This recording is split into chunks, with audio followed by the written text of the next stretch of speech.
UnCaged, written by MirroredShalott. Most of Harley Quinn's life didn't feel real. This was perhaps her greatest regret.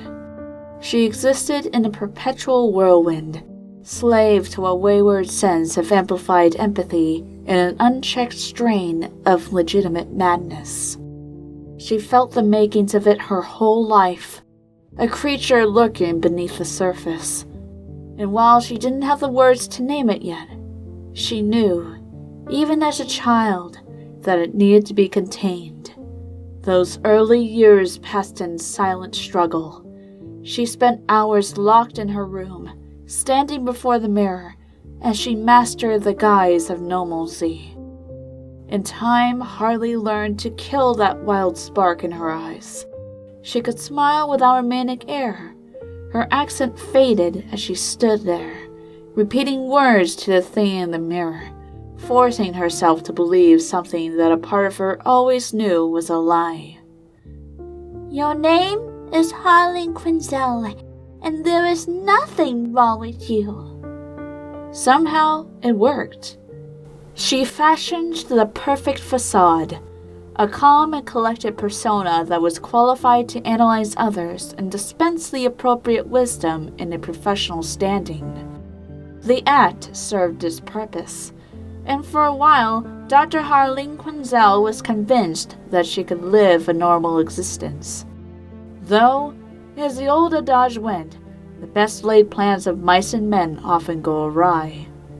She just never expected she'd play the role of mouse.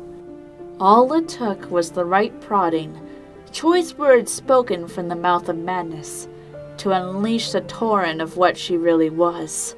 A monster. Something that could not be contained, only delayed. Later, she suspected it was all that pretending, avoiding the truth she'd known since childhood, that rendered her susceptible to his charms.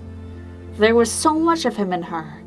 Not in the literal sense, though that was also applicable at times.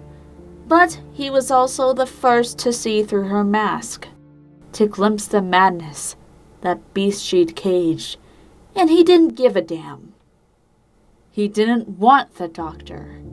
He wanted her as she truly was, and she'd slipped, as any person would, enthralled by his promise of unprecedented companionship. In the end, it didn't matter how many times he hurt her. It didn't matter if he beat her into submission or destroyed her sense of worth. They were the same breed of monster. That was the only thing that mattered. Except she wasn't herself with him. Regardless of how good it felt, the freedom she discovered, their time together didn't feel any more real than when she played at the facade he'd shattered. Because he could insult her intelligence in new and impressive ways, but Harley Quinn was not an idiot. This was wrong, and deep down, she knew it. All she accomplished by joining his freak show was trade one cage for another. The only difference was this particular cage felt more appropriate. She watched, outside of herself, as this thing that both was and wasn't her wreaked chaos and spilled blood in the name of madness. It was horrifying, not just to see this creature she'd become, but because of how easy it was to accept her fate. Maybe that's why it took her so long to fight against it. Maybe that's...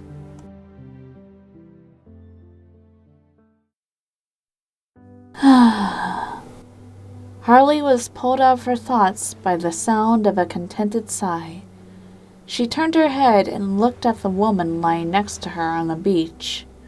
She was naked, same as Harley, revealing a wealth of tanned skin and the small vines that wrapped around her limbs.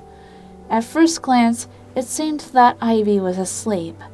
She lay on her back atop the beach towel, eyes closed, as she basked in the tropical sun. Harley knew better, though. She could read it in her friend's face. Ivy was relaxed, but aware, listening to the unspoiled nature around them. The plants were always speaking to her. Ivy would translate if she asked, but Harley rarely did. Everyone needed something special, a gift that was all their own.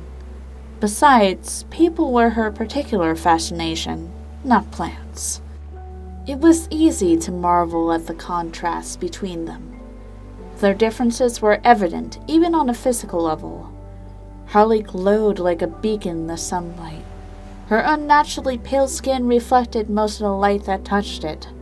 She couldn't tan, not anymore thanks to him, but she liked the feeling of warmth all the same. Still, the metaphor was obvious. Where Ivy absorbed light, Harley shunned it.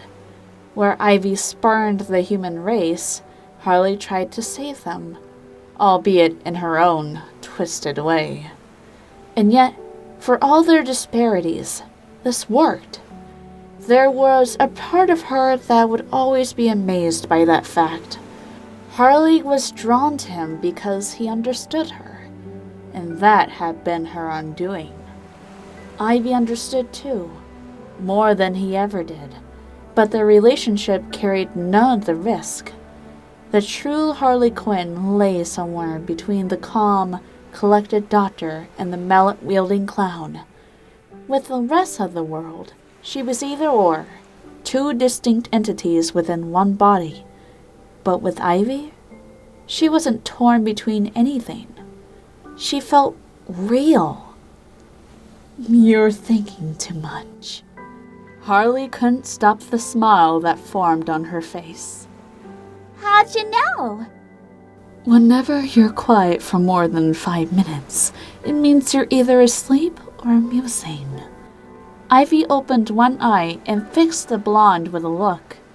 Besides, I could feel you staring at me. Can you blame me? It's not like we can do this in the middle of Brooklyn. All those perverts with their telescopes and whatnot. That hasn't stopped you before. You were the one who suggested we go to the roof before getting all touchy-feely. Harley gave her a slight nudge with her elbow. You're lucky I had a distraction all ready to go before we got the cops called on us for public indecency or wound up on some kind of raunchy supervillain streaming website. That garnered a chuckle from Ivy. The redhead opened her eyes and turned so that she was lying on her side, facing Harley. A soft smile touched her green lips. Nothing bad? Harley returned the smile. No, not this time. Good. Ivy closed her eyes again. Now stop thinking. We're on vacation. Harley rolled onto her side so that they were lying face to face. It was quiet on the beach, save for the sound of lapping waves and the distant voices of the condo residents as they went about various tropical island activities. No one had intruded on their alone time all week. Not out of fear, that distinctive streak was absent from the residents' eyes, but a sort of respectful recognition for who they were and the company they kept. Of course, Sai could have also told them not to bother the two attractive female psychos if they wanted to stay out of the hospital, though Harley was appreciative all the same. It's perfect here, she thought, as she gazed at Ivy's sun-kissed face. She rarely got to observe the redhead like this, away from people, mostly, in civilization. Again, mostly. Ivy at home in her natural element would always be one of the most beautiful things Harley had ever seen. The blonde scooted closer to her friend / her lover / the one stable element in her life until they were almost touching. She abstained for now. She didn't want to shatter the peaceful moment just yet. This was something that Harley never thought she could have. The opportunity to relax and just be without any sort of strings attached. When she was young, she played pretend, exerting most of her energy in attempts to quell the beast. When she was with him, there was a constant element of fear and paranoia. Here, now, she could let down her guard, and there was no big bad wolf waiting to gobble her up. Harley closed her eyes and let her mind slip. Then, For the first time in years, everything stilled.